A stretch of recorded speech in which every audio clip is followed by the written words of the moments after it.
হেন অঙ্কে মুই পাপি করিল প্রহার। নিতাইচাঁদের শরীরেই তো চৈতন্যচন্দ্র বিহার করে, তাহলে সেই অঙ্গে আমি প্রহার করেছি। আহা, কতখানি দারুণ চণ্ডাল মুই! এতটুকু কৃতজ্ঞতা বোধ আছে কি আমার? আমি কৃতজ্ঞ, আমি গোঘর, এত আমি ঘৃণার যোগ্য। কিন্তু প্রভু, আমার যেমন দোষ করার স্বভাব, তোমারও একটা স্বভাব আছে না, কৃপা করা। করুণা তো বিচার করে না। করুণা কাকে বলে? কৃপার অর্থ কি?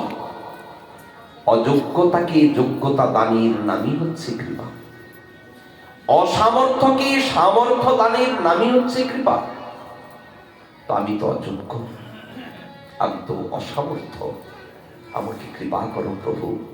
সর্বই অপরাধ মোর, প্রভু ক্ষমা কর, আমার অপরাধ ক্ষমা করে দাও। নিতাই চাঁদ বলছে, ওরে ওরে মাধাই, কাঁদছিস কেন? আমি যে অপরাধ করেছি, তোমার অঙ্গে প্রহার করেছি। নিতাই বলছে, আচ্ছা শিশুপুত্র মানিলে কি বাপে দুঃখ পায়? এই মতো প্রহার তোর আমার গায়ে, তুমি যে প্রহারটা করেছো ওটা শিশুপুত্রীর মতো, ওতে তো কোনো দোষ হয় না। তুমি যে করিলে স্তুতি, যেই ইহা শুনে কেউ যদি তোমার বদনের এই স্তুতি কেউ শ্রবণ করে, সেই ভক্ত হইবে আমার চরণ। তাহলে এত বড় পাতকী, কিন্তু তার জিহ্বায় উচ্চারিত স্তুতি বাক্য শ্রবণ করলে এই জগতে সে হয়ে যাবে ভক্ত, সেই প্রেম পেয়ে যাবে। নিতাই চাঁদ কৃপা করলে আজ জগতে একটা ঘোষণা করি, এই জগৎ সংসারে যদি দয়াল কেউ থাকে, পতিত পাবন যদি কেউ থাকে, তার সাক্ষী জগাই মাধব। পতিত পাবন গৌর, পাপি তাপি যত ছিল, হরি নামে উদ্ধারিল, তার সাক্ষী জগাই আর মাথায়। নরোত্তম ঠাকুর মহাশয় বলছেন না, মহাপ্রভু এই রূপে করুণা করলেন। তাই মহাজন বলছেন, জীবের ভাগ্যে অবনী বিহলে দোনো ভাই, ভুবন মোহন গোরাচাঁদ আর নিতাই। কলিযুগের জীব যত ছিল চেতন, হরিনামামৃত দ্বারা আজ করাইল চেতন। হেন অবতার ভাই কভু শুনি নাই, পাতকী উদ্ধার হইল ঘরে ঘরে যাই। তারা চাইনি, তাদেরকে যেচে সেরে দিচ্ছে। হেন অবতার ভাই নাই কোন যুগে, কোন যুগে বলো পাপীর পাপ মাগে? তোর যত পাপ সব আমায় দাও। রুধির পড়িল অঙ্গে খাইয়া প্রহার, যাচি প্রেম দিয়া তারে করিল উদ্ধার। নাম প্রেম সুধাতেই ভরিল ত্রিভুবন, একলা বঞ্চিত হইল এ দাও সলোচন। লোচন দাস ঠাকুর বলছেন, একলা আমি কি বঞ্চিত হব? এই অবতারে সর্বজগৎ জীবকে তিনি কৃপা করবেন, তাই নাম ধরেছে বিশ্বম্ভর। আজ প্রভু তাই নাম প্রেম প্রচারে সূচনা করে দিলেন। এখন আর ঘরের ভিতরে নাম প্রেম থাকলো না, এখন জগতে প্রচার কার্য শুরু হয়ে গেল। ঘরে ঘরে সবাইকে আজ্ঞা দিয়ে দিলেন, তোমরা সবাই প্রাণ ভরে প্রেম ভরে আর হরিনাম সংকীর্তন করো ঘরে ঘরে। সকলকে আজ্ঞা দিলেন। এই আজ্ঞা যখন সকলে পেলেন, সকলে তো নামানন্দে বিভোর। আর সন্ধে হলে সেবা সম্মানে চলে যায়। বাকি থাকলো কারা? চিরকাল ব্রাহ্মণ বৈষ্ণব শাক্ত, এমন দেখবেন কিছু ভেদ বিভেদ থেকেই যায়। উদারতা গুণ না থাকলে তো এই ভেদ কোনোদিন মেটাবে না। আমরা হাজার বলি সর্বধর্ম সমন্বয়, এটা কখনো হয় না, হতে চায় না। তবে হ্যাঁ সম্ভব, যদি সকল ধর্মের মূল বিষয়টাকে কেউ যদি উপলব্ধি করে। কারণ শাক্ত যে মনে করছেন মাকে আমরা এত আনন্দ দেওয়ার জন্য এই সব ছাগবলি আদি করছি, এ তো মায়ের প্রকৃত সুখ নয়। মা পরম বৈষ্ণবী, তাকে যদি কৃষ্ণ প্রসাদ যদি কেউ দেয় তাতে মা কত খুশি হয়। দেব দেবতার যত পূজা অর্চনা এগুলি সঠিক পদ্ধতিতে হয় না, তাহলে কি করে মিল হবে? সকলে যদি সঠিক পথে আসে তাহলে সর্বধর্মই সমন্বিত হবে। আজ যারা সাক্ষ্য ছিলেন তারা সবাই গিয়ে চাপাল গোপালের কাছে নালিশ করল, এই যে তুমি তো খুব মা মা বলে ডাকছো, আর কতদিন ডাকবে? এই দেখো না নবদ্বীপে সকলে এখন কৃষ্ণ কৃষ্ণ বলে ডাকছে।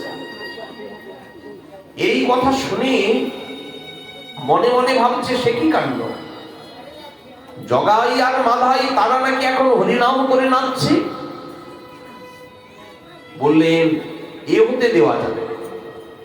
আমাদের প্রাচীন কাল থেকে এই নবদ্বীপে শক্তির উপাসনা হয়ে আসছে, এই শক্তির উপাসনা সর্বত্র প্রচারিত করতে হবে, বিশেষ করে আরো। কি করে করবে? চাপাল গোপাল বলল, কেন? যার ঘরে আজ এই সংকীর্তনী আসন বসে তাকে যদি প্রমাণ করে দিতে পারি উনি শক্তির উপাসক ছিলেন। যেমন অনেকে প্রমাণ করতে চায় যে নিত্যানন্দ প্রভু দেবী উপাসনা করতেন, তাহলে চৈতন্য চরিতামৃত চৈতন্য ভাগবতের থেকেও তিনি বেশি জানেন, কবিরাজ গোস্বামী পাদের থেকেও বেশি তিনি জানেন। যিনি সর্বস্বরূপী গৌরাঙ্গীর সেবা করেছেন, চৈতন্য চরিতামৃতে চৈতন্য ভাগবতে স্পষ্ট বলা আছে, কভু আসন, কভু ভূষণ, কভু সিংহাসন,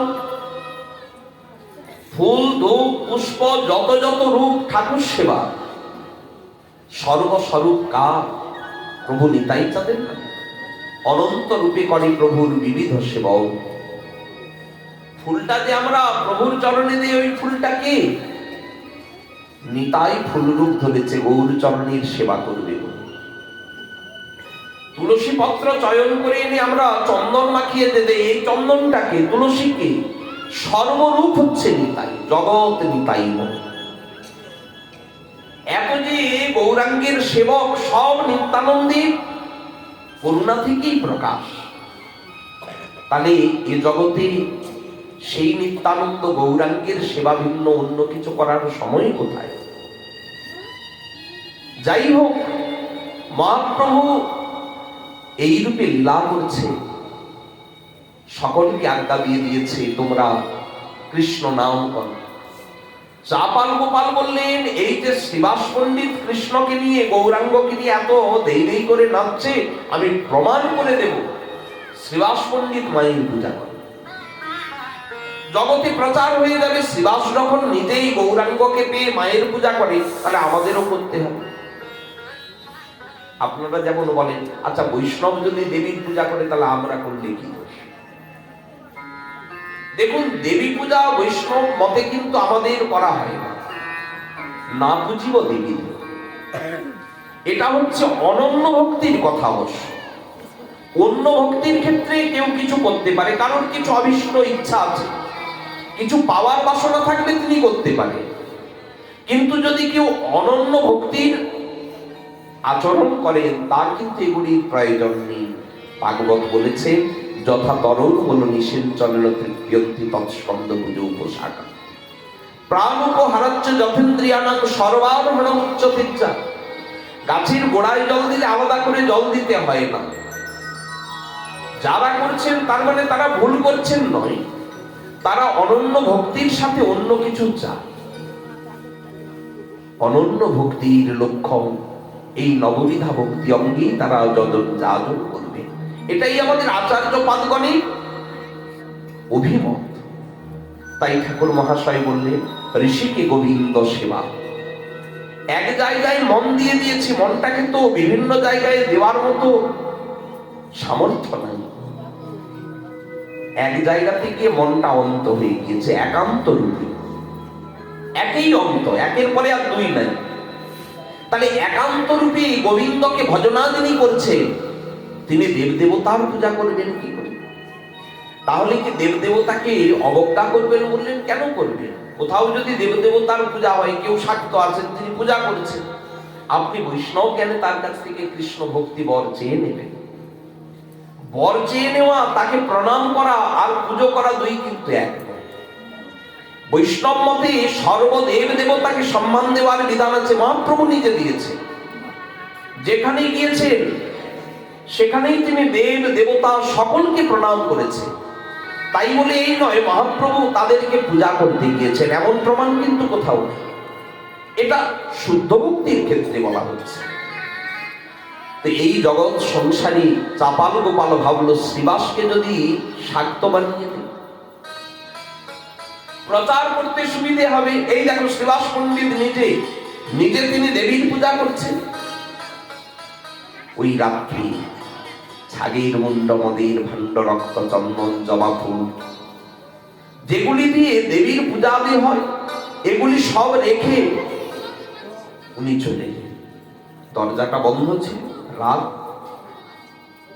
পরের দিন সারা রাত তো কৃষ্ণ কীর্তনানন্দে বিভোর ছিলেন। সকল ভক্ত একটু যখন বিশ্রাম করেছে, শ্রীবাস সম্মানে প্রভুকেও বিশ্রাম করিয়েছে।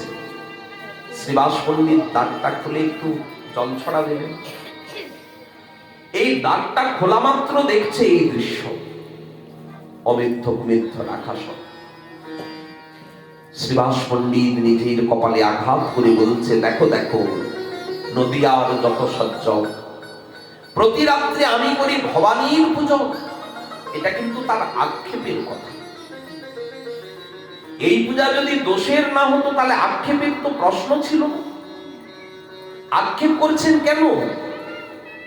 এটা বৈষ্ণব জগতের সংবাদ নয়। সকলে এসে বলছে এই দুষ্কর্ম কোন পাষণ্ডী করেছে, এ শ্রীবাসের কর্ম নয়। শ্রীবাস নিজে বলছে, দেখো আমি প্রতি রাত্রে করি ভবানীর পুজো। কিন্তু তার বলার ভঙ্গিতে সকলে বুঝে গেল এটা শ্রীবাস করেনি, এটা তাহলে অন্য কোনো দুরাচারী ব্যক্তি কেউ করে গিয়েছে। ধরা পড়তে সময় লাগলো না, কারণ মহাপ্রভু সেদিন খুব ক্রোধান্বিত হয়েছে। কে পাপী, কোন পাষণ্ডী কর্ম করেছে? 3 দিন বহি সেই গোপাল চাপাও, কুষ্ঠ ব্যাধিতে হইল না কাল। বেশি দিন গেল না, বৈষ্ণব চরণে অপরাধ করলে তাকে নিশ্চিত রূপে সাজা দিতে হবে। প্রভু তো ক্ষমা করেন না। প্রভুর চরণে অপরাধ করলে তবু তথাপি নিস্তার পাওয়া যায়, কিন্তু বৈষ্ণব চরণে অপরাধীর নিস্তার নেই। 3 দিন বহি সেই গোপাল চাপাও, কুষ্ঠ ব্যাধিতে হইল না কাল। কুষ্ঠ ব্যাধিতে একেবারে সারা অঙ্গে তার পীড়াকির বসে গিয়েছে। বুঝতে পেরেছে চাপাল গোপাল আমি তো অপরাধ করে ফেলেছি। সকলে বলতো নিমাই পণ্ডিত স্বয়ং ঈশ্বর, এ তো হাতে নাতে তার ফল পেলাম। প্রভুর কাছে একদিন এসেছি অসুস্থ, সারা শরীরে কুষ্ঠ, সারা শরীরে কীট বাসা বেঁধেছে। প্রভু আমি তো অপরাধ করেছি, আমাকে ক্ষমা করে দাও। দেখো শরীরে কত যন্ত্রণা। প্রভু তখন ক্রোধান্বিত হয়ে বলল, ওরে ভক্ত উদ্দেশ্যী, তুই ভক্ত বিদ্বেষী, আমি কখনো তোরে না উদ্ধারিব। এই মতো কোটি জন্ম তোরে ক্রীড়ায় খাওয়াই। 1 জন্ম নয়, কোটি জন্ম তোমাকে ক্রীড়ায় খাওয়াই। চাপাল গোপালকে ক্ষমা করলেন না। প্রভু আরো ক্রোধান্বিত হলেন। কত বৎসর চাপাল গোপালকে এই দুঃখ অশেষ যন্ত্রণা সহ্য করতে হয়েছে। তবে কি জানেন, মহাপ্রভু সন্ন্যাস পরবর্তীতে যখন বৃন্দাবন যাচ্ছিলেন, সেবারে সেই কুলিয়ার পাটি, যেটিকে অপরাধ ভঞ্জনের শ্রীপাঠ বলা হয়, এই কুলিয়া বর্তমান সাতকুলিয়া যার নাম, ভালুকার পাশেই সাতকুলিয়া। এই সাতকুলিয়াতে মহাপ্রভু 1 রাত্রে বিশ্রাম করেছিলেন। যত নদিয়াবাসী ভক্ত সবাই এসেছিলেন প্রভুর সাথে সাক্ষাৎ করতে। গঙ্গার তীরে প্রভু কোটি সূর্য সম বসে আছে, সেই অরুণ বসন। এখন তো সন্ন্যাসী চাপাল গোপাল এসেছে, প্রভুর চরণে পড়ে কাঁদছে আর বলছে, প্রভু আমার কি নিস্তার হবে না? প্রভু বললেন, আচ্ছা তুমি আমার কাছে এসে বারবার ক্ষমা চাইছো কেন? কারণ যদি পায়ে কাঁটা ফোটে, হাতে খোটা দিলে হবে? পায়ে কাটা ফুটেছে, তাহলে পায়ের থেকেই বার করতে হবে, হাতে বেরোবে না। তাহলে যার চরণে অপরাধ তার কাছে ক্ষমা না চেয়ে আমার কাছে চাইছ। অপরাধটা হয়েছে তোমার শ্রীবাসের স্থানে, অথচ আমার কাছে তুমি ক্ষমা চাইছ। প্রভু সেদিন বলে দিলেন তোমার এই অপরাধটা কোথায় গেলে মোচন হবে? শ্রীবাসীর কাছে যাও, সে যদি তোমাকে ক্ষমা করে দেয়, তেও যদি তোমারে করেন প্রসাদ, তবে তোমার অপরাধ হইবে মোচন। এত জানি চাপাল গোপাল শ্রীবাসীর লইল শরণ, শ্রীবাস পণ্ডিতের চরণে গিয়ে পড়লি, আমি তো আপনার চরণে অপরাধ করেছি। মহাপ্রভু আমাকে নিজে বলেছে, হে বৈষ্ণব, আপনি তো অদর্শী, দেখুন আপনার চরণে অপরাধের কি পরিণতি, আমাকে ক্ষমা করে দিন। শ্রীবাস পণ্ডিত হাত জোড়ো করে বলছে, আমাকে আগে ক্ষমা করে দিন, আমাকে আগে বলুন ক্ষমা করেছে।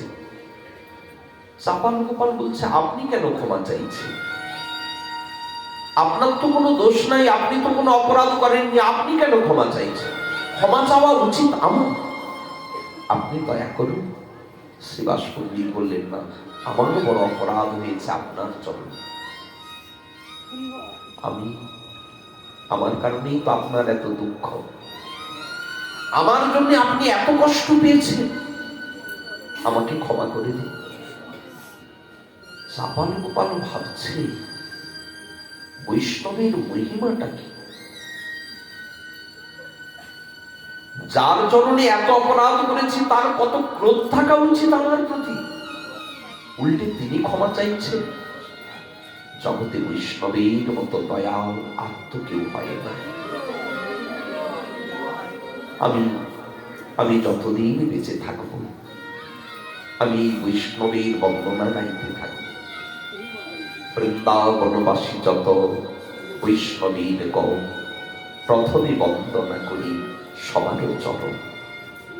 নীলাচলবাসী যত মহাপ্রভুর গণ, ভূমিতেই পড়িয়া বন্ধ সবার চরণ। নবদ্বীপবাসী যত মহাপ্রভুর ভক্ত, ভূমিতে পড়িয়া বন্ধ হইয়া অনুরক্ত, সবার চরণ বন্ধ হইয়া অনুরক্ত। মহাপ্রভুর ভক্ত যত গৌর দেশে স্থিতি, সবার চরণ বন্ধ করিয়া প্রণতি। যে দেশে বৈশে গৌরাঙ্গের গণ, ঊর্ধ্ববাহু হইয়া বন্ধ সবার চরণ। হইয়াছে যত মহাপ্রভুর দাস, সবার চরণ বন্ধ কণ্ঠে করি ঘাস।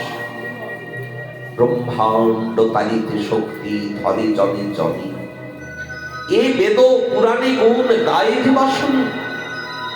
মহাপ্রভুর গঞ্জত পতিত পাবন, তাই লোভে মুই পাপি রইল শরণ। বন্দনা করিতে মুই কত শক্তি ধরি, তম বুদ্ধি দোষে মুই দম্ভ মাত্র করি। তথাপি মুখের ভাগ্য মনির উল্লাস, দোষ ক্ষমি মু অধমে করণিচ দাস। কে কথাগুলি বলছে? সর্ববাঞ্ছা সিদ্ধ হয় যমবন্ধ ছুটি, আমি তো নিজে তার প্রমাণ। সর্ববাঞ্ছা পূর্ণ হয় যমবন্ধ ছুটে, জগতে দুর্লভ হইয়া প্রেম ধন লুটি। মনের বাসনা পূর্ণ অচিরাতে হয়, দেবকী নন্দন দাস এই লোভে হয়। এই দেবকী নন্দন দাস আসলে কে? সেই চাপাল গোপাল। সবার জিহ্বায় বসে বৈষ্ণব বন্দনা গাইছে। প্রভাতে উঠিয়া দেবা করে বৈষ্ণব বন্দনা, কোন কালে নাহি পায় জমের যাতনা। সকালে উঠেই এ কারণে বৈষ্ণবগণ কি করেন? বৈষ্ণব বন্দনা করেন। তার এই কথাগুলি এই চাপাল গোপালের, উনি দেবকী নন্দন দাস পরবর্তীতে বলেন। তাহলে প্রভু আজ করুণা করছেন নির্বিচারে। জগাই মাধাইয়ের মতো পাপীকে যেমন করলেন, চাপাল গোপালের মতো শাক্ত প্রকৃতি অপরাধী তাকেও কৃপা করলেন। বাকি থাকলো কার? কিছু কিছু সমাজে যারা স্বার্থপর, স্বার্থান্বেষী,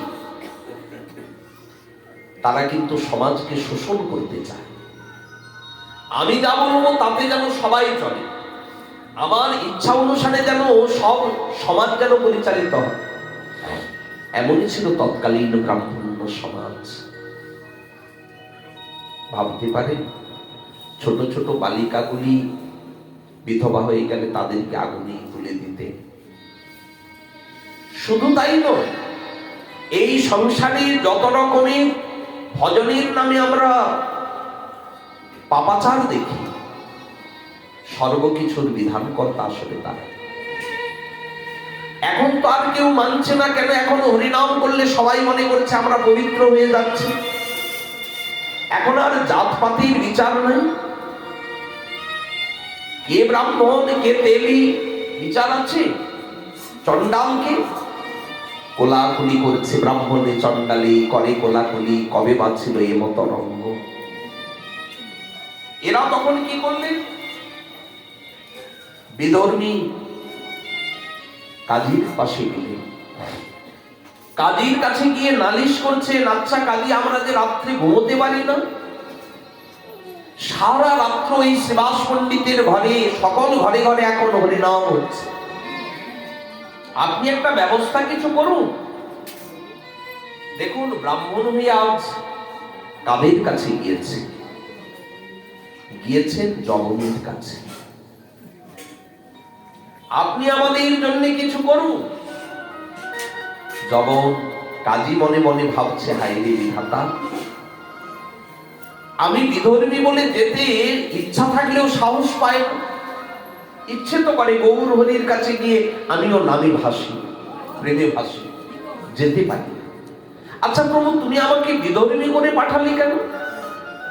আমিও কিন্তু তোমার সঙ্গে বিরোধ করব, কিন্তু প্রভু দেখে তুমি আমার অন্তরটা জানো কি। আজ কাজী নগরে এসে এক ভক্তের গৃহে সবাইকে হুঁশিয়ারি দিয়ে বলছে, আজ থেকে যদি কোনোদিন হরিনাম শুনতে পাই, এতদিন হিন্দুয়ানি ওই কেউ তো করেনি, এতদিন হয়ে গেল তোমাদের বংশে কেউ এতদিন হিন্দুয়ানি করেনি, এবে যে উদ্দাম চালাও, কার বলে জানি, কার ভরসায় এত উদ্দাম চালাচ্ছ? এত বলে ঘরে ঢুকে একটা মৃদঙ্গ নিয়ে এসে সজোরে আছাড় ভেঙে চৌচির হয়ে গেল। আজকে এই মৃদঙ্গটা ভেঙে গেলাম, পরের দিন যদি আসতে হয় তাহলে কিন্তু যে নাম করবে তাকেই আছাড় দেবে। ভয়ে পেয়ে সকলেই, কারণ কাজী মানা করছে, কাজীর ভয়ে সবাই চুপ করে গেল। প্রভু সেই রাত্রে আর কারোর ঘরে সংকীর্তনের ধ্বনি পাইনি। প্রভু আজ্ঞা দিয়েছে ঘরে ঘরে সবাই নাম করবে। প্রভু জিজ্ঞাসা করছেন, আচ্ছা আজকে কেন হরিনাম সংকীর্তনের ধ্বনি শুনতে পাচ্ছি না?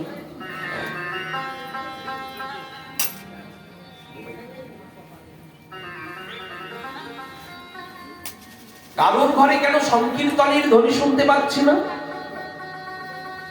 প্রভু গতকাল কাজী এসে আমাদের মৃদঙ্গ ভেঙে আমাদেরকে হুঁশিয়ারি দিয়ে গিয়েছে, ঘরে কারোর নাম করা যাবে না। প্রভু বললেন, কোন কাজী? এসো আমার ভরসায় সকলে ঘরে ঘরে নাম সংকীর্তন করো। যেই বলেছে ঘরে ঘরে সকলে নাম সংকীর্তন করো, প্রভুর কথায় সকলে নাম শুরু করলেন, কিন্তু মনের ভিতরে একটা ভয় সন্দেহ, সবার মনের ভিতরে একটা ইতস্তত ভাব, যদি কাজী আসে, কারণ কাজী মানা করে গিয়েছে, এদিকে প্রভু বলছে তোমরা নাম করো। এই বাবু রেখে দে, এখন দিতে হবে না,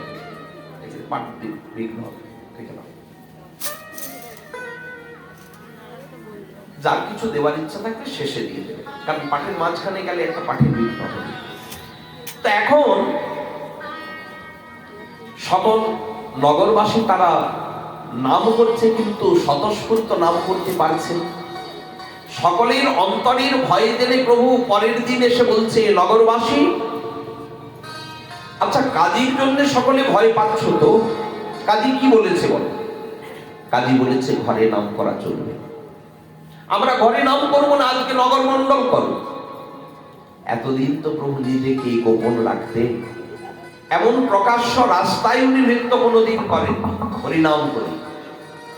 আজকে প্রভু বললেন আমি নগরীর মাঝে নৃত্য করব, আর যত ভক্ত আছে সকলকে সংবাদ দিয়ে দাও, এমন নগর মণ্ডল হবে, আমরা যাকে নগর সংকীর্তন বলি, এমন নগর সংকীর্তন হবে যেন একেবারে ব্রহ্মাণ্ড ভেদ করে চতুর্দিকে এই ধ্বনি ব্যাপৃত হয়ে যায়।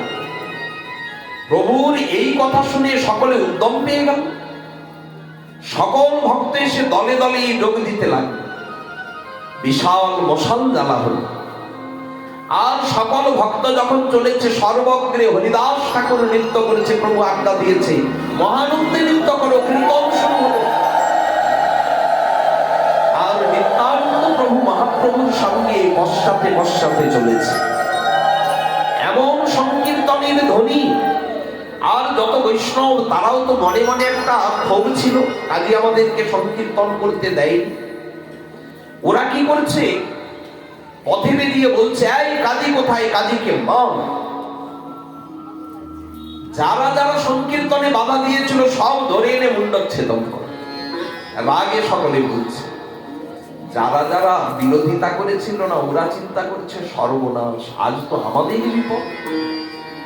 কারণ যেভাবে দল বেরিয়েছে, এতে আর আমরা কিন্তু 2-4 জন মিলে রক্ষা করতে পারবো না। এক কাজ করি, মাথায় কাপড় দিয়ে আমরাও হাতে একটা কাসর বা কাশি কিছু একটা নিয়ে আমরাও হরিবল হরিবল বলে ওই দলে ফিরে যাই। সবাই ভয়ে হোক, যে কোনো প্রকারে হোক, নবদ্বীপের সকলে ওই দলে ঢুকে গিয়েছে। আবার কেউ কেউ নিজের ছায়াকে দেখে বলছে, এই কাজী যায় ধর মা, নিজের ছায়াকে ধরে কি লাগছে, মারধর করেছে। আর কাজীর কানে আসছে, বলে কিসের এত শব্দ কোলাহল? কারণ বিয়ে উৎসব নাকি? এ তো যেরকম কোলাহল দেখছি তাতে মনে হয় বোধ হয় নিমাই পণ্ডিতের বিয়া টিয়া কিছু আছে, বিবাহ। ব্যাসাবতার এই ভাষাগুলি দিয়েছেন, বিয়া, বিবাহ, একেবারে প্রাঞ্জল বাংলা গ্রাম্য ভাষা। আজকে কি তাহলে নিমাই পণ্ডিতের বিবাহ আদি কিছু এত কলরব? বলে কার বিবাহ পরে বুঝতে পারবে। আজ যে নগর মণ্ডল বেরিয়েছে সংকীর্তন, আপনি সংকীর্তন বাধা দিয়ে এসেছিলেন, এদিকেই আসছে। কাজী বললেন, সর্বনাশ, তাড়াতাড়ি দরজা বন্ধ করে দাও। বড় দরজা বন্ধ করে দেওয়া হলো।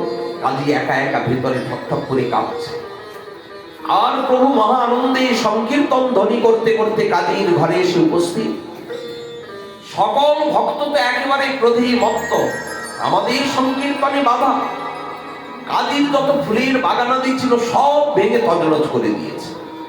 মন সাজানো নেই, বাগানও সাজিয়েছে। মহাপ্রভুর রাগ তখন দেখে কি, যা ছিল আশেপাশে সব তো ভেঙে চৌচির করেছেন, প্রভুকে আর থামানো যাচ্ছে না। সব ভক্ত ধীরে ধীরে ক্রোধ একটু একটু করে কমেছে, কিন্তু প্রভুর ক্রোধ কমেনি। প্রভু শেষে একেবারে ঘরের উপরে উঠে যাচ্ছে, যা কিছু উপরে আছে সব ভেঙে ভেতরে ঢুকে কাজীকে ধরে আনবে, এমন একটা প্রভুর ভাব। ভক্তগণ বলছে, প্রভু একটু একটু শান্ত হন। অনেক কষ্টে প্রভুকে বুঝিয়ে সুঝিয়ে বসিয়েছে। ক্রোধ বেশি সময় থাকে না, এটা ক্রোধের নিয়ম। সবাই যখন একটু শান্ত হয়েছে, এই সময় কাজী দ্বারটা খুলে আস্তে আস্তে গলে বস্ত্র দিয়ে হাত জোড়ো করে আর আসছে, ভাগিনা ভাগিনা। প্রভু বলে, ও বাবা, এত বড় সম্বোধন, ভাগনা বলছো কেন? কি হে কাজী? কাজী বলে, কেন গ্রাম সম্পর্কে তুমি আমার ভাগিনা? এই তো বেলপুকুর, আমাদেরই তো পাড়া গ্রাম। তাহলে নীলাম্বর চক্রবর্তীকে আমি চাচা বলে ডাকি, তাহলে উনি যদি আমার চাচা হয়, তুমি কি হবে? ভাগিনা হবে না? সেই সম্পর্কে তুমি আমার হও ভাগিনা। আচ্ছা ভাগিনা, মামা যদি কোনো অন্যায় করে, দোষ করে, ভাগিনা তো অবশ্য ক্ষমা করে দেয়। তুমি আগে বলো আমাকে ক্ষমা করবে কিনা। আচ্ছা, প্রভু জিজ্ঞেস করছেন, তুমি যখন ভাগনা বলেই ডাকলে, তাহলে ঘরে ভাগনা এলে কি কেউ দরজা বন্ধ করে ঘরে থাকে? এমন একটা আতিথেয়তার কথা শোনা যায়। অতিথি এসেছে ঘরে, দু চারটে কথা বলে, আর দিদি আপনি আসেন না, থাকেন না ঘরে, কত করে বলি, এবারেও আপনি থাকবেন না। আমাদের খুব ইচ্ছা আপনি একটা রাত অন্তত থাকুন, কিন্তু আপনি তো থাকবেন না, আপনার সব সময় ব্যস্ততা। আমি ভাবছি থাকবো বলে তো এসেছিলাম, এভাবে বলছে কি করে থাকি। গঙ্গার ধারে নিয়ে গিয়ে একেবারে নৌকোয় তুলে নৌকোটা একটু ঠেলা দিয়ে বলছে, থেকে গেলে হতো না। এরকম একটা আতিথেয়তা আছে না? এই আতিথেয়তাটা তো অন্তরের নয় না। তো ভাগনা বলে আমাকে অতিথি রূপে তুমি ডাকছো, অথচ আমি এসেছি তুমি দ্বারটা বন্ধ করে রেখেছো, এটা কেমন আতিথেয়তা? আসলে ভাগনা ক্রুদ্ধ হয়ে এসেছে, মামা ভয় পেয়ে তাই দরজা বন্ধ করে রেখেছে। এখন তুমি একটু শান্ত হয়েছো কিনা, আমি তাই তোমার কাছে ক্ষমা চাইতে। আচ্ছা, তুমি আমার নগরে গিয়ে সেখানে মৃদঙ্গ ভেঙে হুঁশিয়ারি দিয়ে বলেছিলে কারণ নাম করা চলবে না। আজ তোমার ঘরে দেখো সব ভক্ত এসে নাম করছে, কই তুমি তো বাধা দিচ্ছ। কাজী বলে, আমি আজ জীবনে কোনোদিন বাধা দেব না, আমার বংশে কেউ বাধা দেবে না। আমি সবাইকে নিষেধ করে দেব, সবাইকে তালাক দেব, কীর্তন না বধি। প্রভু বলে, কিন্তু তুমি তো জবন বিধর্মী, আমাদের ধর্মে বিরোধিতা করার অধিকার তোমার রয়েছে, কিন্তু বিরোধিতা না করে উল্টে বলছো কোনোদিন আর বিরোধ করবো না, আমার বংশের কেউ করবে না। কিন্তু কেন এমন কথা বলছো? সেই কথাটা গোপনে বলবো, একদিকে চল। প্রভু বললেন, গোপনে বলতে হবে না, সবার সামনে তুমি বলতে পারো। আসলে আমি যখন মৃদঙ্গ ভেঙে এলাম, সেই রাত্রে যখন শুয়েছি, এক সিংহ এসে বুকের উপরে চলে বসে। আর এত সেই ভয়ঙ্কর সিংহের মধ্যে ক্রোধ, সেই সিংহ ঘন ঘোরস্বরে বলে, আমার বুকে নখগুলো সব দিয়ে বলছে, ফাড়িমু ফাড়িমু গো, আজ মৃদঙ্গ বদল, মৃদঙ্গের পরিবর্তে তোমার বুকটাকে ফেড়ে। আমি তো ভয় পেয়ে ঠকঠক করে কাঁপছি, আমাকে ক্ষমা করে দিন। আমার ভয়ে দেখে সেই সিংহ একটু প্রসন্ন আর বলে গেল, আজ ক্ষমা করে যাইতেছি ঘরে, পুনরায় যদি এরকম কোনোদিন হয় আর কিন্তু নিস্তার নাই। শুধু তোমাকে নয়, একেবারে জবন বংশকে আমি নির্বংশ করি। আমি কথা দিচ্ছি, আমার বংশে আর কোনোদিন কেউ বাধা সৃষ্টি করবে। প্রভু বললেন, তুমি স্বপ্ন দেখে ভয় পেয়েছ। কাজী তখন নিজের বুকটা খুলে দেখাচ্ছে, এই দেখো আঁচড়ের দাগ। স্বপ্ন যদি দেখি তাহলে ওই সিংহের নখের আঁচড়ের দাগটা কেন থাকবে? এই দেখো। সকলে দিকে বিস্মিত হল। কাজী বলছে, জানো, সেই সিংহ তুমি মোর মনে নয়। আমার কেন কেবল মনে হচ্ছে সেই সিংহ সাক্ষাৎ তুমি, এটাই আমার মনে হচ্ছে। প্রভু মনে মনে খুব আনন্দিত হয়ে, আচ্ছা নবদ্বীপে তো আরো কোনো বাধা থাকলো, কারণ জগাই মাভাইয়ের মতো পাপী হরিনাম করে এখন প্রেমে মত্ত হয়ে গিয়েছে, সদাচার পালন করছে। চাপাল গোপাল মনোযন্ত্রণায় মনকষ্টে জর্জরিত কোনোদিন আর বৈষ্ণবের কর্মে কোনোদিন বাধা দিবে না। বিধর্মী ছিল চাঁদ কাজী, সেও তো এখন আমাদের অনুমুখ। তাহলে এই জগৎ সংসারে কিন্তু আর কোনো বাধা থাকলো না। প্রভু চিন্তা করছেন, আমি যে নাম প্রেম প্রচার করতে এসেছি, আজ সম্পূর্ণরূপে এই নদিয়ায় প্রচার হলো, প্রতিষ্ঠিত হয়ে গেল। সকলে নাম পেল, সকলে প্রেম পেল, কিন্তু আমি তো শুধু নবদ্বীপের স্বর্ণই, আমি তো বিশ্বম্ভর। এই সমগ্র বিশ্বে সর্বজীবে আমার প্রতি অনুরাগ প্রয়োজন। সকলকে নাম দিতে হবে, সকলকে প্রেম বিলাতে হবে। এই নবদ্বীপে কত শিষ্য পড়ুয়া দুনি, ওরাই মহাপ্রভুর নিন্দা করতো না। আগে ভালো ছিল নিমাই পণ্ডিত, কত সুন্দর পড়াতো, এখন সবকিছুর ভিতরে কেবল কৃষ্ণ, এই তত্ত্বকে প্রতিষ্ঠা করে। প্রভুর নিন্দা করে না ওরা, প্রভুর মনে অন্তরে খুব কষ্ট হয়। উপকার করতে এলাম কিন্তু হইল বিপরীত। আমি যে এদের উদ্ধারের জন্য এলাম কিন্তু সবকিছু তো বিপরীত হয়ে গেল। এখন তাহলে এদের কি করে উন্মুখী করা যায়, সকলকে কি করে আমাতে উন্মুখী করব? প্রভু বসে বসে চিন্তা করছে,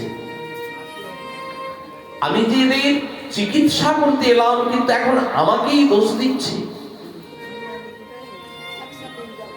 কথা বলার দরকার আছে, বলার থাকলে বলিনি, প্রয়োজন থাকতে পারে। আমাকে রাগী মনে হচ্ছে নাকি? আবার শান্ত মনে করলেও সমস্যা, রাগী ভাবলেও সমস্যা, শান্ত ভাবলেও সমস্যা।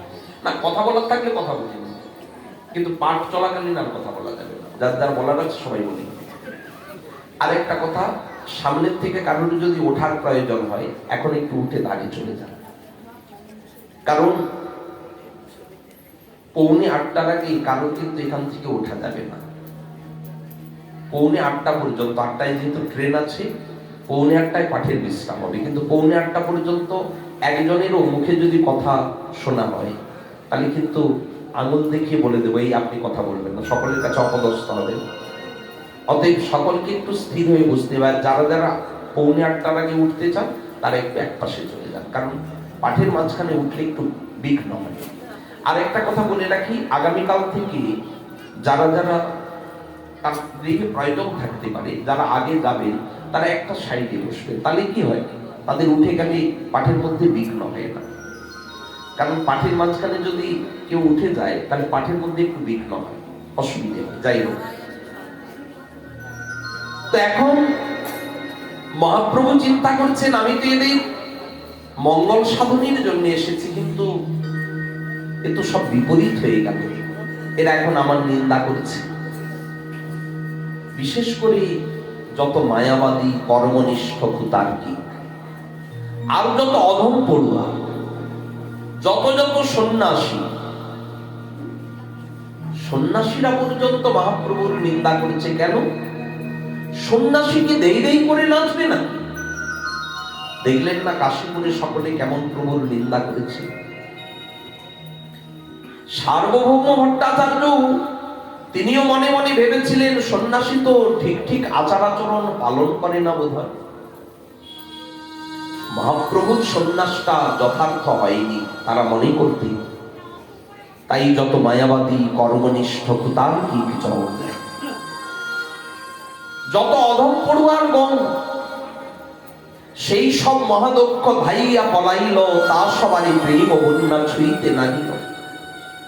মহাপ্রভু যে আজ প্রেমের প্লাবন ডেকেছে, আজার দুকুল নাই, ভেসে গিয়েছে সব। বড় বড় পাপী, এত বিধর্মী, সব এখন গৌর নামে, গৌর প্রেমে মেতে গিয়েছে না? কিন্তু এই প্রেমের বন্যা ছুঁতে পারল না মায়াবাদী, কর্মনিষ্ঠ, কুতার্কিক গণকে। কি হবে?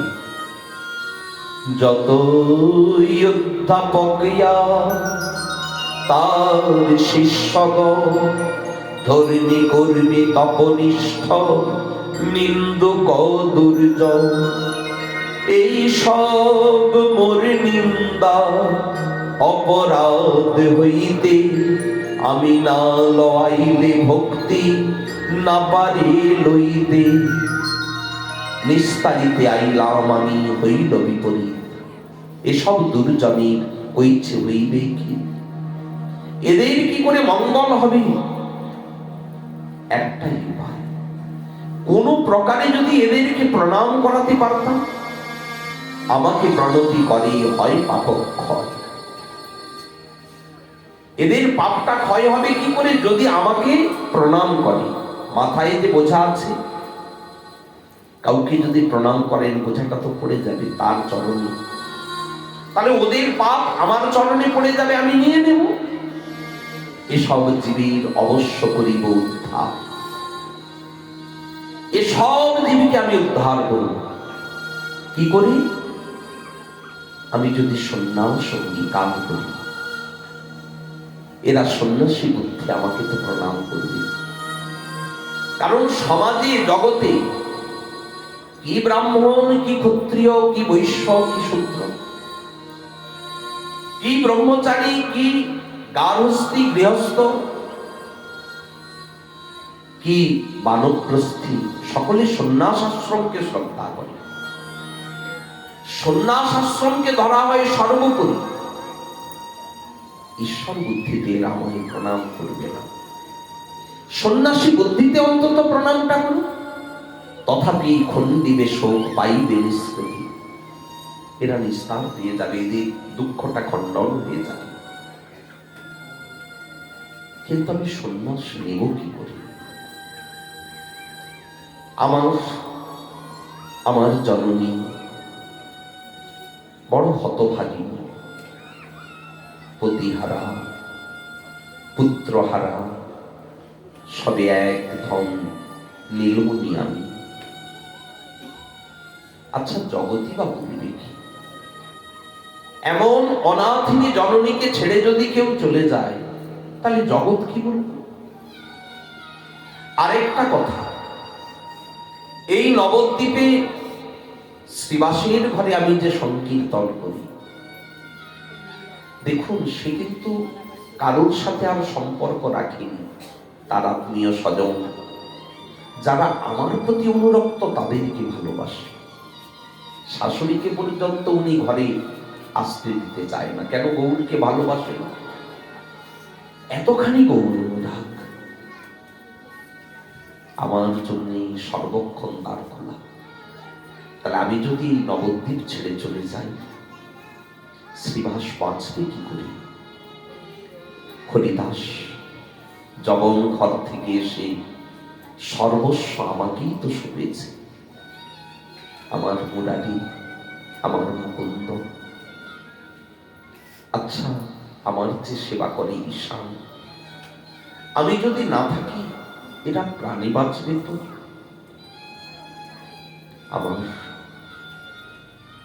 আমার সর্বস্ব, আমাকে সর্বস্ব রূপে ভাবি। আচ্ছা, বিষ্ণুপ্রিয়া দেবী, তিনি আমাকে ছেড়ে পারবে তো সহ্য করতে এই বিরহ দুঃখ? কিন্তু আমি যদি সন্ন্যাস অঙ্গীকার না করি, আমি তো সকলের কাছে যেতে পারবো না, সকলকে আমার চরণে নত করাতে পারবো না। আজ প্রভু গঙ্গার তীরে গিয়ে একা একা বিষণ্ণ মনে বড় ভাবনা করছে। গভীর গঙ্গার দিকে তাকিয়ে গভীর অন্তরে আজ প্রভু চিন্তা মগ্ন, আমি কি করে সন্ন্যাস নেব? যারা সব ছেড়ে হাগুর প্রাণ গৌর বলে, তাদের মন প্রাণ দেহ সর্বস্ব আমাকে সঁপেছে, এদেরকে ছেড়ে আমি যাব কি করে? কত সময় এই ভাবনায় কেটেছে সে প্রভুই জানে। তবে একটা কথা প্রভু নিশ্চিত, আমাকে সন্ন্যাসী হতেই হবে।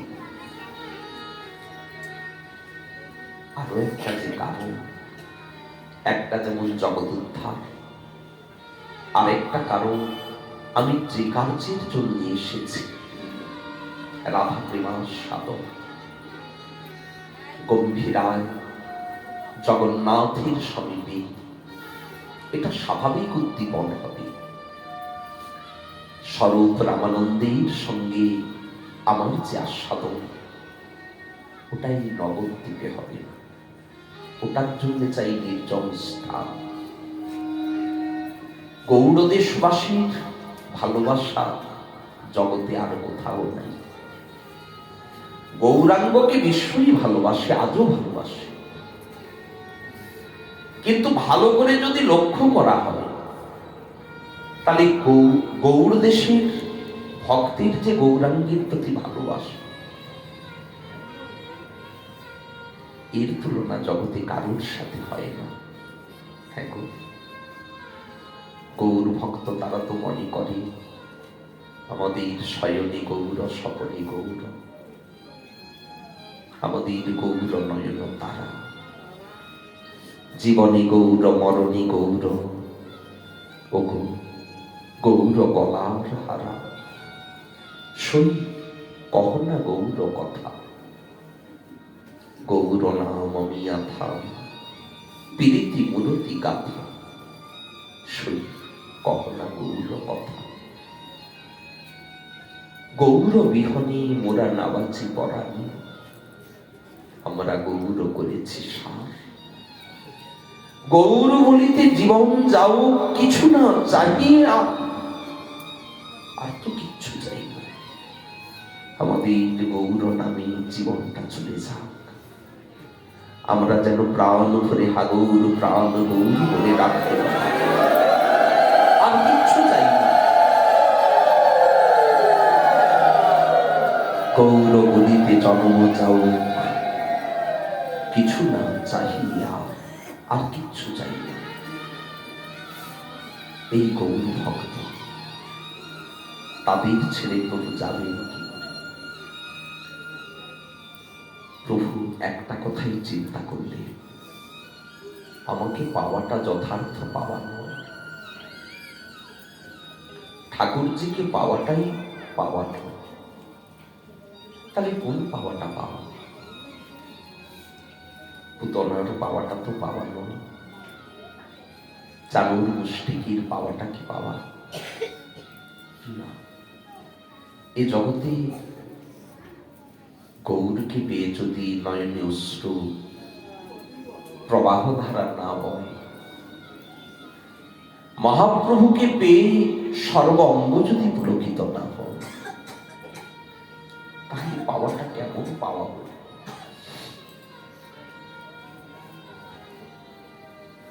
আজও দেখি নবদ্বীপে ধামেশ্বর মহাপ্রভুতে কত মায়েরা, বৃদ্ধা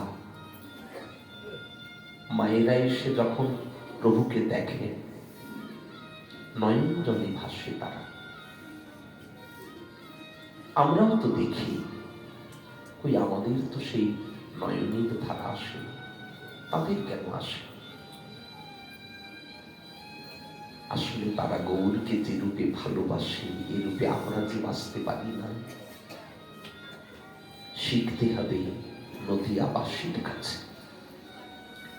দণ্ডে দণ্ডে তিলে তিলে গোরা রূপ না হেরিলে, মরমে মরিয়া যেন যায়। মরমে বাঁচতে পারে না, সাধ হয় নিরন্তর হেম কান্তি কলিব, হৃদয় মাঝারে সদা ধরি, তিলেক না দেখি তার পাজর ধসিয়া যায়, ধৈর্য ধরিতে নাহি পারি, অনুরাগীর ডরি দিয়া অন্তরে কি করে শিয়া, না জানি তার কতই ধার ধারি। কি করব?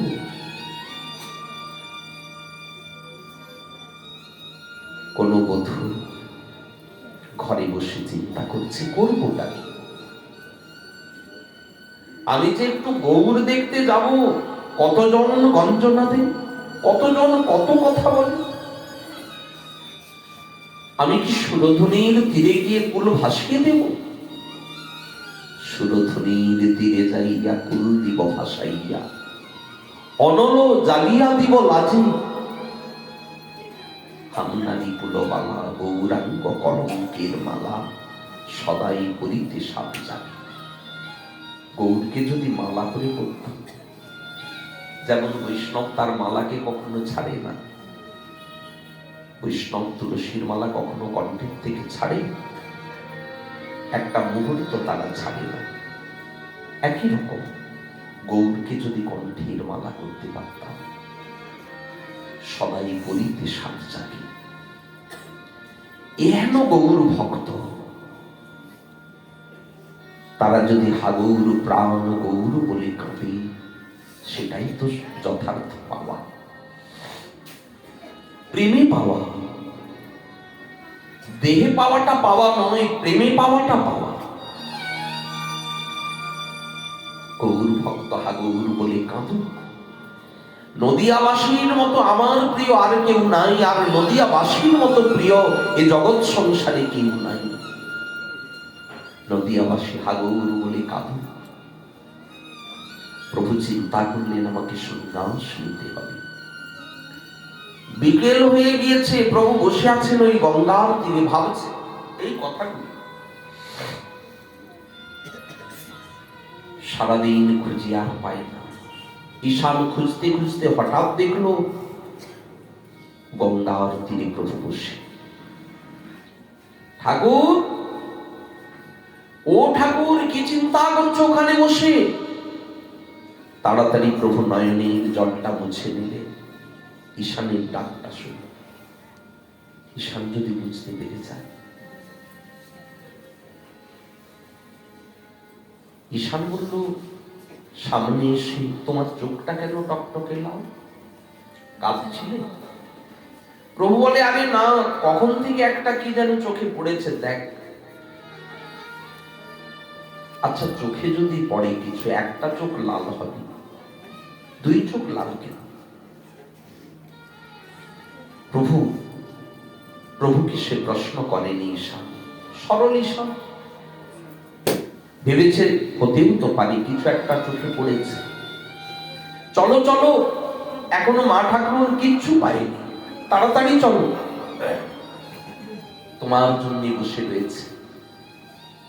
প্রভু ঈশানের সঙ্গে ফিরে আসতে গঙ্গার তীর থেকে আসার পথে শ্রীধরের ঘর। সেই মাত্র শ্রীধরের ঘরের পাশে নতুন একটা লাউ গাছ উঠেছে, আর সেই লাউ মাচাতে একটা সবেমাত্র ছোট লাউ ধরেছে। যা কিছু হয় শ্রীধরের, সবের অগ্রভোক্তা উনি। আগেরটা উনি যেন তেন প্রকারে কেড়েই হোক, চুরি করেই হোক, উনি নেবেনি। ভাবছি, শ্রীধর, আমি যদি তোমার আর দ্রব্য চুরি করে না নিই, তুমি কি দুঃখ পাবে? ঝগড়া করে, শ্রীধর কাড়াকাড়ি করে, পয়সা দাও, মূল্য দাও, নেবে না, কোনো দ্রব্যে হাত দেবে না। ওটা বাইরে করে, ভেতরে মনে মনে ভাবে, ঠাকুর তুমি জোর করে কেড়ে নিয়ে যাও। জগৎ দেখুক, জগৎ দেখুক যে শ্রীধরের কাছ থেকে কেমন করে কেড়ে কেড়ে নিয়ে যাচ্ছে, এর থেকে গর্ব আর কি হবে? আমি তো জন্মসূত্রেই করি, ধন সম্পত্তি আমার নাই, নুনান্তে পান্তা ভরা। তো বিশ্বম্বর 2 পয়সার দ্রব্য নিয়ে গেলে কি আর আমার ক্ষতি আছে কিছু? আমি পসরা সাজিয়ে বসি, কাউকে বিক্রয় করি না। কেউ এসে যখন বলে ভালো মোচাটা দেখে এটার দাম কত, আমি বলি এটা বিক্রি হয়ে গিয়েছে, একজন কিনে নিয়েছে। জানি ওই নিমাই পণ্ডিত আসবে, তার জন্য রেখেছে, পয়সা দেবে না, মূল্য দেবে না, তবু তার জন্য ওটা ধরা থাকে, কেড়ে নিয়ে যান। শ্রীধর, তুমি কি দুঃখ পাবে তোমার দ্রব্য যদি আর কেড়ে না নিই? লুকিয়ে লুকিয়ে শ্রীধর দেখছিল, ও নিমাই পণ্ডিত আজ দাঁড়িয়ে দেখে নিয়েছে আমার কচি লাউটা। প্রথম যে ধরেছে ওটা দেখে ফেলেছে, ও তো চুরি করবেই, আর আমিও চোরকে চুরি করতে দেব না। আটকাবো কি করে? নিজে লাউটা কেটে মাথায় করে বয়ে নিয়ে গিয়েছে। মাগো, নিমাইকে একটু সেবা দিও এই লাউটা।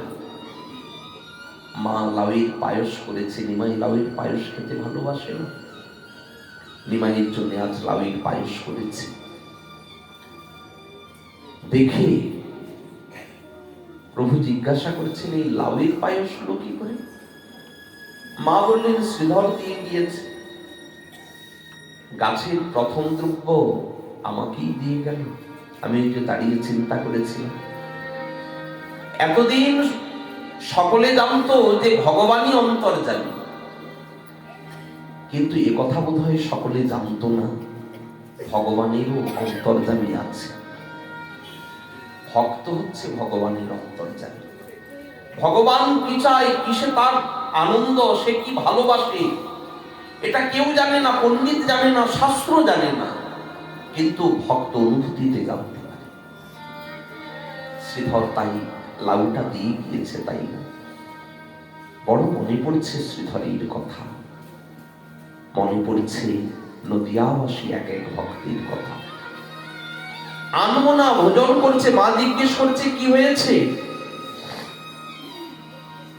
ভোজন করে না। প্রভু ভোজন করলে, নির্জনে এসে মাকে প্রণাম করলে, মায়ের কাছে অনুমতি চাইছে, মা আমি যদি সন্ন্যাসী হই, তুমি আমাকে আজ্ঞা দিলে তো। মা একেবারে পাষাণ হয়ে গেলে, কথাটা শুনি। তবে কি জানি সচি মাত্র জননী কিনা সহ্য করতে পারে বলুন? এ জগৎ সংসারে জননীর ঋণ কোনোদিন সন্তান শোধ করতে পারে না। কোন সন্তান যত বড় হোক, মহাপ্রভু বলেছিলেন কোটি জন্মে তোমার ঋণ আমি নারী বসতিতে। মা চিন্তা করছেন আমার সুখের যদি চিন্তা করি, তাহলে আমি ওকে সন্ন্যাসীর আজ্ঞা দিতে পারি না। কিন্তু সে যে আজ বিশ্ব ব্রহ্মাণ্ডকে উদ্ধার করতে বেরিয়েছে, এই ব্রহ্মাণ্ড উদ্ধার সংকল্পে আমি কেন বাদশা হব তার? বুকে পাষাণ চেপে আমি কাঁদব, কিন্তু তবু আজ্ঞা দিলাম তুমি জগৎ উদ্ধার করতে যাও। রাত্রে সকল নবদ্বীপের ভক্ত এসেছে। প্রভু সকলকে বললেন, আচ্ছা তোমরা আমাকে ভালোবাসো তো? এতদিন পরে এই প্রশ্ন, এতদিন পরে এই জিজ্ঞাসা কেন প্রভু? সন্দেহ আছে নাকি? না, তথাপি আমি একটা কথা বলি, আমার প্রতিকৃতি যদি থাকে সবাকার, কৃষ্ণ ব্যতিরিক্ত না কহিবে আর। একটাই অনুরোধ, তোমরা কৃষ্ণ নাম ছাড়া আন কথা বলো না। তোমরা কৃষ্ণ কথা ছাড়া আন কথা শুনো না। কৃষ্ণ ব্যতিরিক্ত না কহিবে আর।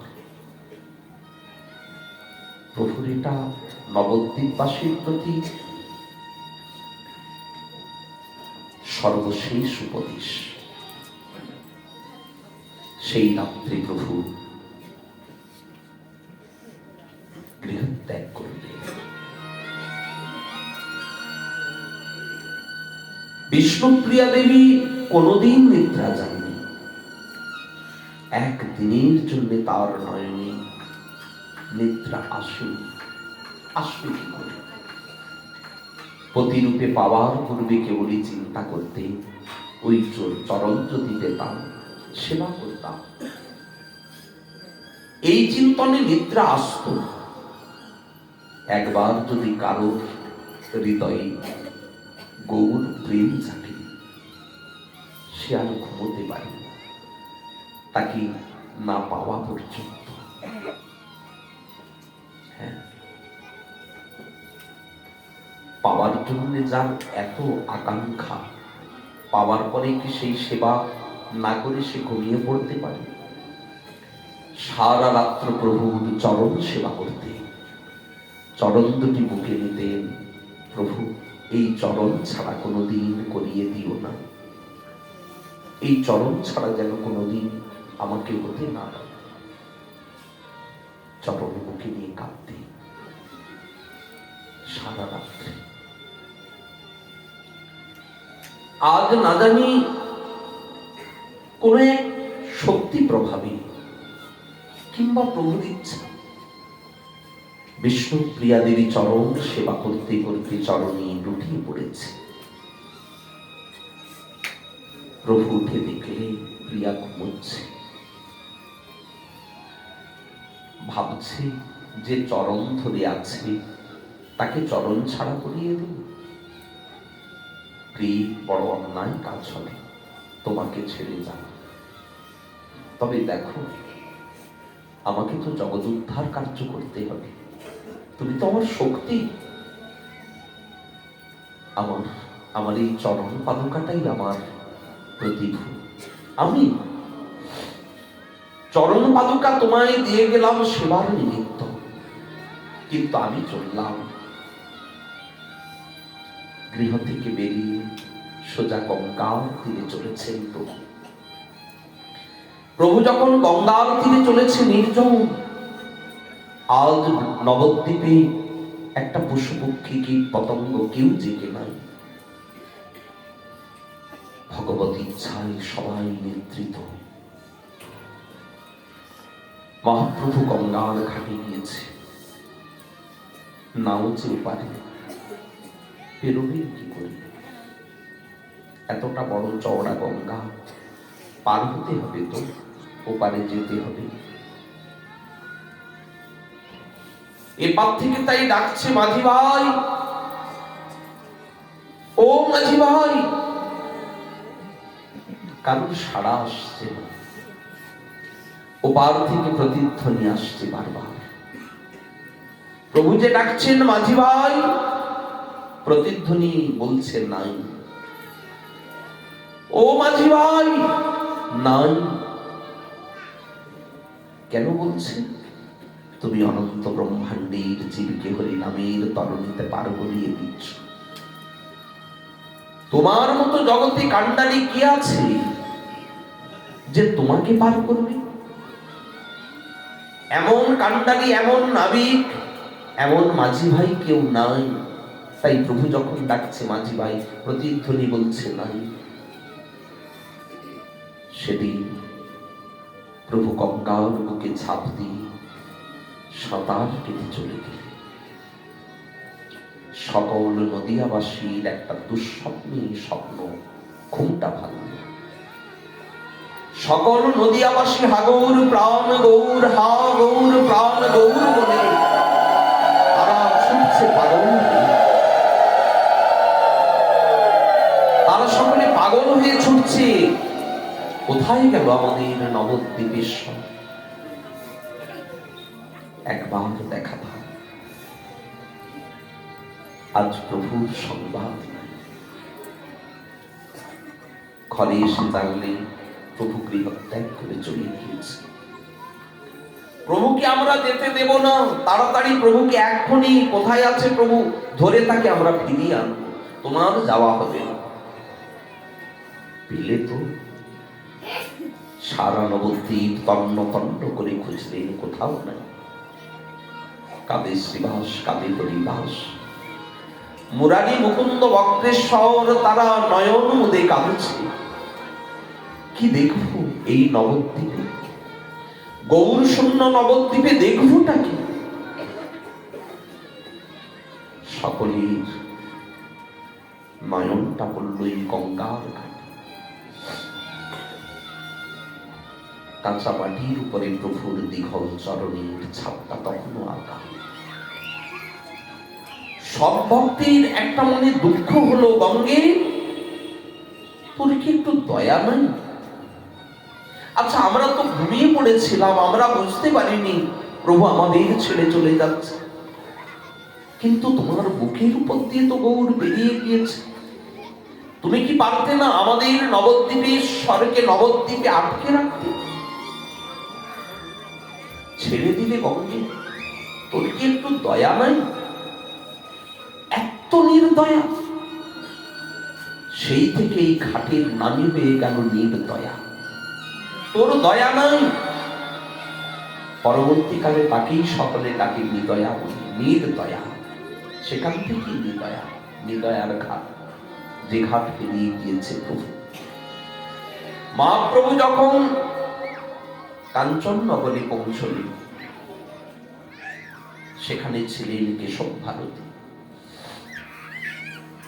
মহাপ্রভু গিয়ে বললেন, আমাকে কৃপা করে সন্ন্যাস মন্ত্র দিন। প্রভুর ইচ্ছার বিরুদ্ধে যাবে জগতে আছে কি এমন জন? সন্ন্যাস নিতে গেলে মস্তক মুন্ডন করতে হবে। প্রভুর যে সেই চাচর চিকন কেশধাম, ভক্তগণ কত আদর করে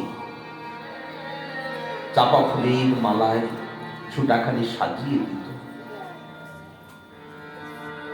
আজ সেই কেশ তিনি মুড়িয়ে দেবেন। দায়িত্ব পড়েছে মধুনাপিতের উপরে। মধুনাপিত পারছে না এই কেশ মুন্ডন করতে, নয়ন জলে ভাসছে। প্রভুর ইচ্ছায় উনি কেশ মুন্ডন করলেন, সকল সজ্জা ফেলে দিলেন গঙ্গায়। আর কোনোদিন গৌর কর্ম করব না, আর কোনোদিন করব না, কোনো মাকে এত কষ্ট এত দুঃখ দেব না। কতজন বলছে, আহ কার সন্তান, না জানি সেই মায়ের কত দুঃখ, কার প্রতি না জানি সেই পত্নীর কত মরমে ব্যথা। প্রভু আজ সন্ন্যাস অঙ্গীকার করলেন। কেশব ভারতীর কাছেই তিনি মন্ত্র জিজ্ঞাসা করেছেন, আমার কর্ণে মন্ত্র দিন। কেশব ভারতীর মন্ত্র মনে নাই, ভুলে গিয়েছে। সন্ন্যাস হবে না, মন্ত্র মনে নাই, নিত্য জপ করা মন্ত্র ভুলে গিয়েছে। প্রভু বললেন, আচ্ছা দেখুন তো আমার কতগুলি মন্ত্র জানা আছে, এর ভেতরে কোনোটা কিনা? যেই কর্ণে দিলেন, হ্যাঁ এই মন্ত্রই তো। তাহলে শুনিয়ে দীক্ষা হয়ে গেল সন্ন্যাসীর। সন্ন্যাসীর পরে নাম পরিবর্তন হয় না, পুরানো সব পাল্টে ফেলতে। আজ থেকে তোমার নাম থাকলো শ্রীকৃষ্ণ চৈতন্য। দেখুন, আজ পর্যন্ত কোন সন্ন্যাসীর এমন নাম পাওয়া যায় না। কারণ যেই সম্প্রদায়ে সন্ন্যাস নেয়, নামের শেষে সেই সম্প্রদায়ে উল্লেখ থাকে। কেশব ভারতী, ভারতী সম্প্রদায়। মাধবেন্দ্র পুরী, পুরী সম্প্রদায়। ব্রহ্মানন্দ গিরি, ব্রহ্মানন্দ ভারতী, বিভিন্ন নাম আমরা পাই না? গিরি, পুরী, ভারতী, এমন যত যত সম্প্রদায়ের নির্ণয় রয়েছে, সন্ন্যাস পরবর্তীতে সেই সন্ন্যাসের উল্লেখ করা থাকে। এই প্রথম কোন সন্ন্যাসীর নাম হল শ্রীকৃষ্ণ চৈতন্য। আমাদের ভারতবর্ষ ত্যাগেরই ভূমি। একালের বলে নয়, যুগে যুগে দেখুন এমন সন্ন্যাসীর ভুরি ভুরি নিদর্শন। কিন্তু প্রাচীন ইতিহাস আপনি যত অনুশীলন করুন, দেখতে পাবেন না কোথাও শ্রীকৃষ্ণ চৈতন্য নামের কোন সন্ন্যাসীর পরিচয়। মহাপ্রভুর এই অদ্ভুত নামকরণের কারণ কি? কৃষ্ণ জানাইয়া যিনি বিশ্ব কইল ধন্য, অতএব নাম তার শ্রীকৃষ্ণ চৈতন্য। শ্রীযুক্ত কৃষ্ণ, শ্রী মানে রাধারানী, রাধারানী যুক্ত হয়েছেন কৃষ্ণের সঙ্গে, তিনি চৈতন্য, তাই শ্রীকৃষ্ণ চৈতন্য। আজ মহাপ্রভু শ্রীকৃষ্ণ চৈতন্য নাম অঙ্গীকার করি বৃন্দাবনে যাবেন, এই তার মনে ইচ্ছা। গুরুদেবকে প্রণাম করে ছুটে ছুটে চললেন বৃন্দাবন। এদিকে সর্বভক্ত তো আকুল ব্যাকুল ক্রন্দন করছেন, আমরা কি আর গৌর দেখতে পাবো না? প্রভু যখন বৃন্দাবনে যাচ্ছে, প্রভু নিতাই চাঁদ অগ্রে অগ্রে তাকে নিয়ে যাচ্ছে। প্রভু জানেন না, কিন্তু তার ইচ্ছাতেই প্রভু চলেছে। 3 দিন রাঢ় দেশে ভ্রমণ করালেন। 3 দিন রাঢ় দেশে ভ্রমণ করলেন, কিন্তু কোথাও কৃষ্ণ নামের ধ্বনি শুনতে পেল না। হঠাৎ এক স্থানে এসে দেখছে অনেকগুলি বালক, দুটো বালক, ওরা সব কৃষ্ণ কৃষ্ণ বলছে। নিতাই চাঁদ শিখিয়ে দিয়েছে, তোরা কৃষ্ণ নাম কর। কেন? প্রভু একটা অন্য যুক্তি দেখিয়েছেন। এই 3 দিন ধরে ঘুরছি, কোথাও কৃষ্ণ নামের ধ্বনি পাইনি, এখানে কেন পেলাম? বুঝেছি গঙ্গা নিকটে। গঙ্গার হাওয়া যতদূর পর্যন্ত বয়, ততদূর পর্যন্ত ভক্তির আবহাওয়া থাকে, পরিবেশ থাকে, পরিমণ্ডল থাকে। মহাপ্রভু যখন ওই বালকগুলির মুখে হরিনাম শুনলেন, ছুটে গিয়ে বলছে, আচ্ছা তোমরা কে? বললেন আমরা গোপ বালক। প্রভুর স্ফূর্তি হলো, কৃষ্ণ তো ছিলেন গোপ বালক, তার যত সখা সকলেই তো গোপ বালক। আচ্ছা তোমরা কি জানো বৃন্দাবন কত দূরে? এই তো এই দিকেই বৃন্দাবন, বেশি দূর তো না। নিতাই চাঁদ ওদেরকে আগেই বলে দিয়েছে, এদিক দেখিয়ে দেখিয়েছে। কোথায়? কালনার ঘাট, এই শান্তিপুরের ঘাট। এই শান্তিপুরের ঘাটে যখন প্রভু এসে উপনীত হলেন, নিতাই চাঁদ সম্মুখে দাঁড়ালেন। প্রভু একটু বিস্মিত হয়ে জিজ্ঞেস করছেন, শ্রীপাদ তুমি কোথায় যাবে? তোমার কোথাকে গমন? নিত্যানন্দ কহে, প্রভু তোমার সাথে আমি যাব বৃন্দাবন, তোমার সাথে আমি বৃন্দাবন যাব। আচ্ছা নিতাই, তুমি তো আগে পূর্বে বৃন্দাবনে এসেছো, বলো না আর কত দূরে বৃন্দাবন? নিত্যানন্দ কহে, করই যমুনা দর্শন। এসে গিয়েছি, এই তো যমুনা। শান্তিপুরে যমুনা এলো থেকে? এখানে যমুনা এসেছে? নিতাই চাঁদ বলছে এই যমুনা। প্রভু তখন প্রেমাবেশে যমুনার স্তুতি করি, যমুনার প্রণাম মন্ত্র বলি, যমুনাতে দেবী কি আনন্দে স্নান করলেন। আগেই সংবাদ প্রেরণ করে দিয়েছিলেন নিতাই চাঁদ সীতানাথের কাছে, তুমি শীঘ্র চলে এসো, প্রভুকে নিমন্ত্রণ করে নিয়ে যাওয়া আপন দিন। নৌকো নিয়ে যখন পৌঁছে গিয়েছেন শ্রীবাস অদ্বৈত আচার্য, অদ্বৈত আচার্যের কাছে আগে সংবাদ পাঠিয়ে দিয়েছে। তো অদ্বৈত আচার্য তখন গিয়ে একটা নৌকোয় নিয়ে উনিও তীরে দাঁড়িয়েছে। প্রভু বলছেন, আচার্য তুমি তুমি তো অদ্বৈত আচার্য, তুমি কেন এথাইলা? আমি বৃন্দাবনে, তুমি কেমতে জানিলা? সীতানাথ বলছে, প্রভু তুমি যাহা তাহা বৃন্দাবন।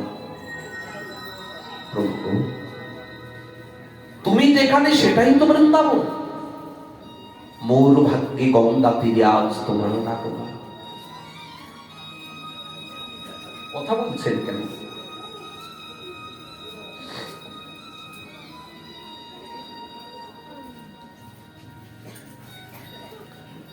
মোর ভাগ্যে গঙ্গা তীরে তোমার আগমন।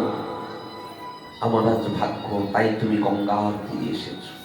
নিতাই, তুমি যে বললে যমুনা, সীতানাথ বলছে গঙ্গার তীর। প্রভু শ্রীপাদের বচনটা মিথ্যা নয়। ত্রিবেণী সঙ্গমে পশ্চিমে যমুনা বহে, পূর্বে গঙ্গার ধার। তুমি পশ্চিমাংশে স্নান করেছো তো, তার মানে যমুনার প্রবাহ ধারাতেই তুমি স্নান করেছো। ওখানে তো ত্রিবেণী সঙ্গমে মিলিত হয়েছে গঙ্গা যমুনা, তুমি যমুনাতেই স্নান করেছো। আজ আমাকে তুমি বঞ্চিত করলে, বঞ্চনা করলে নিতাই। প্রভু চলো আমার ঘরে। সীতানাথের নয়নে অশ্রু। কেন জানি? কেউ না জানুক, তিনি তো জানেন এই গৌর হরি কি। স্বয়ং মহাপ্রভু তাকে এনেছেন কিনা, স্বয়ং সীতানাথ তাকে এনেছে কিনা, এই মহাপ্রভুকে। সীতানাথ জানি ইনি আর কেউ নয়, সেই গোলকের ঠাকুর। আমি তো ডেকে এনেছি। আচ্ছা সেখানে স্বয়ং লক্ষ্মী দেবী তার সেবা করে না, অভাব তো কিছু নাই। ঠাকুর ভেজা পোশাকে দাঁড়িয়ে আছে। মাঘ মাস, এখনো শীত যায়নি, কাঁপছে প্রভু। দ্বিতীয় বসন্ত নাই প্রভুর কাছে। তাহলে প্রভুকে ডেকে এনে এতটা দরিদ্র ভিখারি বানিয়ে দিলাম, ভিক্ষুক বানিয়ে দিলাম ঠাকুরকে। নিজের হাতে বসনটা দিচ্ছে ঠাকুর, এটার নাম। প্রভু সেই পরিধান করলেন, চলো ঠাকুর আমার, বিরাজ তুমি ভিক্ষা দেবে। অদ্বৈতাচার্যের নিমন্ত্রণ ফেলতে পারলেন না। প্রভু এলেন অদ্বৈতাচার্যের গৃহে। কত কি আয়োজন করেছে, 3 দিন ভোজন করেন ঠাকুর, ভাবতেই তো প্রাণ কাঁপে। 3 দিন প্রভুর ভোগ লাগে, কত আয়োজন, সীতামা কত কি রন্ধন করেছে। আজ মহাপ্রভুকে সেবা দিলেন। প্রভু যখন শয়ন করেছে, প্রভুর কাছে একটু নিবেদন জানাচ্ছে, আচ্ছা প্রভু, যদি আজ্ঞা দেন তাহলে নবদ্বীপে একটু সংবাদ পাঠাতাম। প্রভু বললেন, অবশ্য সংবাদ পাঠিয়ে দাও। আচ্ছা প্রভু, শ্রীবাস পণ্ডিতকে সংবাদ দেব তো? অবশ্য দেবে। মুরারি, মুকুন্দ, বক্তেশ্বর সকলকে জানান। সচিমাকে একটা তোলা নিয়ে যাও, মাকে তোলাই করে আনবে। আচ্ছা প্রভু, প্রিয়াজিকে? প্রভু ঘাট নেড়ে নিষেধ করলেন না, তার অনুমতি নেই।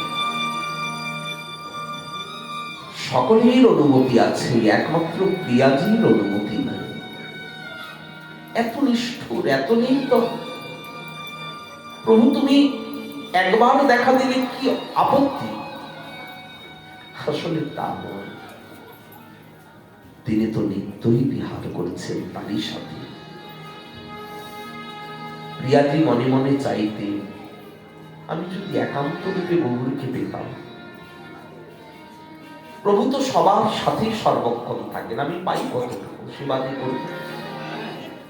প্রভুকে যদি সর্বক্ষণ নিজের মতো পেতাম, একান্ত রূপে যদি পেতাম। আজ যেন প্রভু সেই বাসনাই পূর্ণ করলেন। সকলে যখন শান্তিপুরে, এখানে তো কেউ নাই, একা প্রিয়াজি। আচ্ছা বলুন তো, নবদ্বীপেশ্বর নবদ্বীপ ছেড়ে কোথাও যায়? তিনি না নিত্য নবদ্বীপ বিহারী, নদিয়া বিহারী? তাহলে সন্ন্যাসী বললেন, ওর তো জগৎ কৃপা করুণা করার জন্য এক মূর্তি। ধামেশ্বর মহাপ্রভু রূপে আজও রয়েছে, আজও রয়েছেন না প্রভু স্বয়ং। প্রিয়াজিকে ছেড়ে তিনি কোনোদিন যাননি। প্রিয়াজির হাতে তিনি সেবা নেবেন, আজও নিচ্ছে। সকলে গেলেন শান্তি করে আপনাদের এখানে। সচিমা যখন এলেন, নিমাই দণ্ডবোধ হয়ে পড়েছে।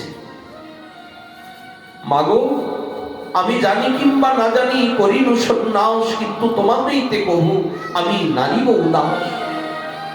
আমি কোনোদিন তোমাকে ভুলতে পারবো না, আমি উদাসীন হতে পারবো না। কিন্তু মা, আমি যে সন্ন্যাস নিয়ে নিয়েছি, কি কর্তব্য আমার বলো?